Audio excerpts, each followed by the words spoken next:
Today's animation is on Exergaming. It's brought to you by Dooley-May.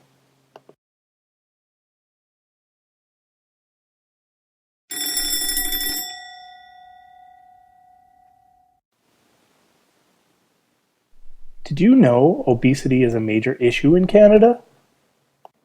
The Public Health Agency in Canada published a report on obesity in 2011 showing that adult obesity increased by 5% over 24 years, whereas children's obesity tripled during that time, which is an estimated cost to the Canadian public of almost $4.5 billion.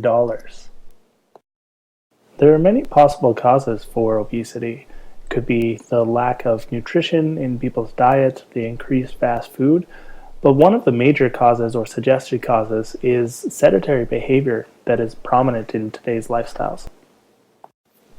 The children entering elementary school in today's digital world have never known life without high-speed internet access, portable computing, and video games. Sedentary and inactive behavior for students is constantly being linked to technology.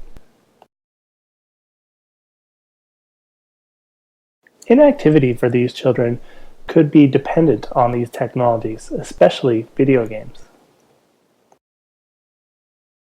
The solution to the sedentary, screen-dependent lifestyle of today's children is thought to be the very thing children are craving: video games. Active video games are an ideal tool to promote physical activity participation in children who might otherwise be reluctant or hesitant to participate in traditional forms of fitness training or sport. Listed are some of the motivating factors.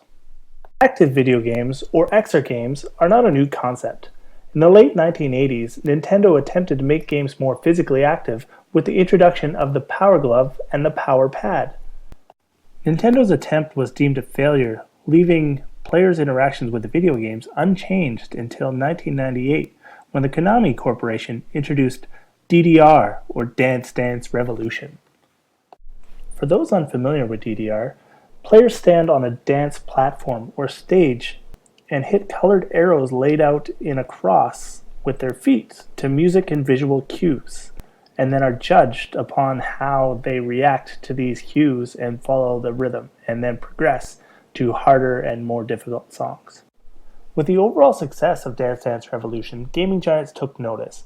Nintendo developed the Wii, Microsoft developed Xbox Kinect, and Sony developed PlayStation Moves. All three of these consoles made gaming more active. While the current Exergames require at least twice as much caloric energy expenditure of their sedentary counterparts, Exergames are not yet a viable replacement to traditional physical activities. The potential of Exergames is an exciting prospect, but is still just a prospect. There needs to be more of a push to incorporate technology as a means of engagement in physical education classrooms. There's been a growth in the market for adult-based physical activity technology like the Fitbit, espresso bikes, gaming rowers, and even MP3 players. We need to shift our focus to children as well, so they don't get left out. Thank you for taking the time to listen and watch to this short take on Exergaming. I value your feedback. Thank you.